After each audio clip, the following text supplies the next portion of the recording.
Quest presents an unabridged recording of Inferno by Jay Gill, narrated by Richard Fox. Chapter 1. Friday, the 14th of August, 2015.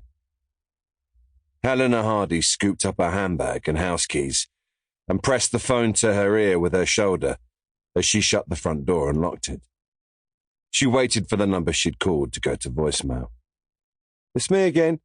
That crazy hot woman you share a bed with. This is a reminder, Detective Chief Inspector James Hardy, that it's date night tonight. I haven't booked a table because I know you're busy, so you'll probably be late, and I don't want to sit in a restaurant alone looking embarrassed.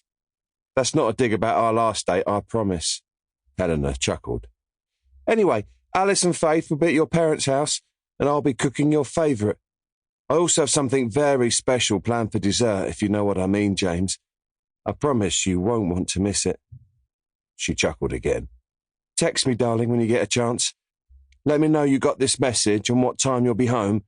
I'll be waiting." Helena's face was full of smiles as she tucked her phone into her handbag. She thought how funny it would be if James played the voicemail back on loudspeaker in the office. She could imagine him fumbling around, frantically trying to mute it. Right now, though, Helena needed to get a few ingredients for their romantic meal. There was a short distance to the shops, and for the first time in a couple of days, it wasn't raining. She looked at her car and was tempted to drive, but decided it would be good to walk, get some exercise.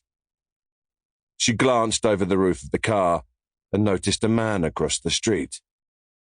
He was wearing a dark blue or black hoodie and pretended not to watch her. As she watched him, he looked away and started walking. He was talking to himself and scratching his right arm. Helena watched as the man fleetingly glanced back at her before he picked up his pace. She sighed. It would take longer, but she decided to turn around and walk the other way around the block to the shops. She shouldered her handbag and set off. Before turning the corner at the end of the road, she looked back over her shoulder. The man was gone. She had just rounded the corner when she realized she had forgotten the list of ingredients for her special meal with James. "You idiot, Helena Hardy," she muttered to herself as she searched pointlessly through her handbag.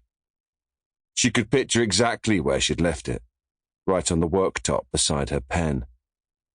For a moment she considered carrying on without it. Sample complete. Ready to continue?